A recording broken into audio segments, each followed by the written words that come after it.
Isa sa mga pinakamainit na debate ay ang tungkol sa aborsyon. At kamakailan lang, nag-host ng Jubilee ng isang progresibong babae na pabor sa aborsyon na si Naomi na nakipag-debate laban sa 20 aktivistang kontra aborsyon. Pero ang talagang nakakabaliw sa debate na ito ay hindi kung ano ang nangyari habang nagdedebat, kundi kung anong nangyari pagtatapos. Sa isang video na ngayon ay sobrang nagva-viral, ibinahagi ni Naomi ang kanyang karanasan. At sa totoo lang, napakaganda nito. Baka natatandaan ninyo si Naomi mula sa kamanghamanghang debate niya kay Charlie Kirk kung saan halos dinurog siya nito. Pag-uusapan natin yan mamaya. Pero pakinggan muna natin ang sinabi niya.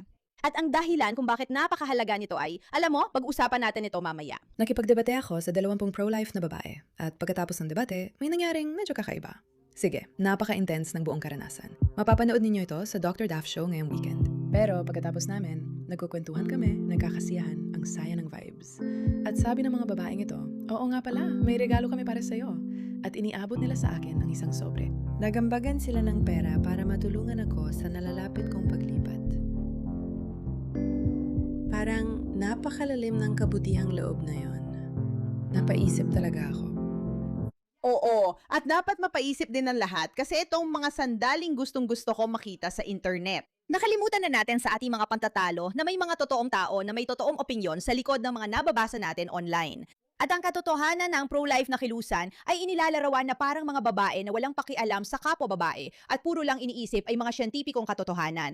At na parang wala talagang simpatya sa tunay na karanasan ng tao ay sobrang mapanlin lang. Dahil ang mga pro-life na babae na kilala ko ay ilan sa mga pinakakahangahangang babae na tunay at taos-pusong nagmamalasakit sa kung anong ibig sabihin ng maging isang ina, maging isang babae at magkaroon ng anak na magdala ng buhay sa mundo. At ang pro-abortion na kilusan, sa totoo lang, sa maraming paraan ay hindi naman talaga kumakatawan doon. Pero kung titingnan mo online, hindi mo makikita yon dahil sa propaganda na pilit ipinapakita na kapag pro-abortion ka, tunay kang nagmamalasakit sa karapatan ng babae. Alam mo yon? Na iligtas ang sarili niya at protektahan ang sarili niya at mas bigyang halaga ang katawan niya higit sa lahat ng bagay. At ang video na ito ay paalala lang kung gaano kadalas ang mga pro-life na babae ay tunay taos-puso at malalim ang malasakit sa iba at makikita mo yon sa kanyang mga mata.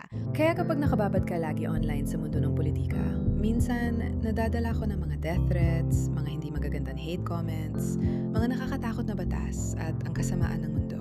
Para ang feed ko ay sobrang gulo.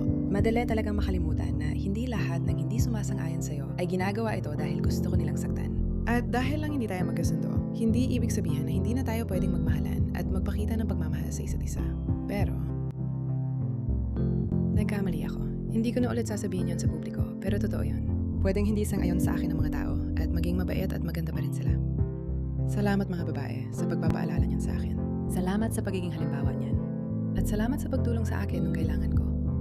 At saka, hindi ko lang sinasabi to dahil binigyan nila ako ng pera. Gusto ko lang talagang ibahagi ito kasi ang ganda talaga ng ginawa nila. At sa tingin ko, ito ay isang bagay na karapat-dapat ibahagi. Pero kahit hindi nila ginawa yun pa rin ang pinaka-respetadong debat na nasalihan ko.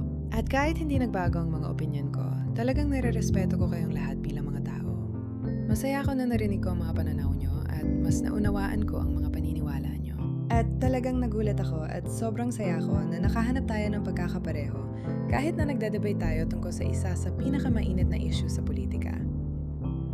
Kaya salamat ulit sa lahat. Talaga. Mahal ko kayo, mga kaibigan. Ibig ko sabihin, pwede ko bang sabihin na ito na yata ang isa sa mga paborito kong sandali sa internet dahil isa itong mahalagang paalala. Una sa lahat, saludo at shoutout sa kanya dahil pwede naman niyang itago na lang ang kwentong iyon dahil parang pinatunayan lang niyang isang punto na hindi niya rin alam kung ano talaga ang gusto niyang patunayan. Pero totoo talaga na sa pribado at sa totoong buhay, mas mababait talagang mga tao kaysa sa nakikita natin online. At kapag may dalawang tao na matindi ang pagkatalo at magkaiba ng panig, kadalasan ay dahil pareho silang may malalim na passion at malasakit.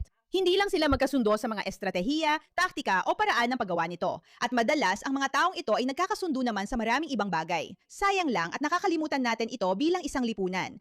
Tingnan mo, wala akong ilusyon dito. Hindi ito normal, hindi ito karaniwang ugali, at hindi ko iniisip na mas magaling ang isang panig kaysa sa isa pa. Pero para sa isang panig na aminin na mabait at maayos din ang kabilang panig, at para naman sa kabilang panig na mag-isip na gumawa ng mabuti para sa kanilang mga kalaban, ay isang bagay na talagang nakalimutan na natin bilang isang lipunan. Ngayon, sinabi ko sa'yo na papanoorin natin ang sandali na nakipag-debate siya kay Charlie Kirk at talagang dinurog siya. Kasi maging tapat na tayo, talagang naniniwala ako na ang debate tungkol sa pro-abortion ay talagang nakakatakot, nakakalungkot, at sa totoo lang ay nakakakilabot para sa isang taong tunay na nagmamahal sa mga bata at sanggol. Hindi ko talaga ito maintindihan at may sarili akong opinyon tungkol dito. Pero sa kabila nito, paalala lang ito kung bakit natin ipinaglalaban ang ating mga karapatan, kung bakit natin ipinaglalaban ang pagiging makatao. Ibig ko sabihin, sige, pag-usapan natin ito.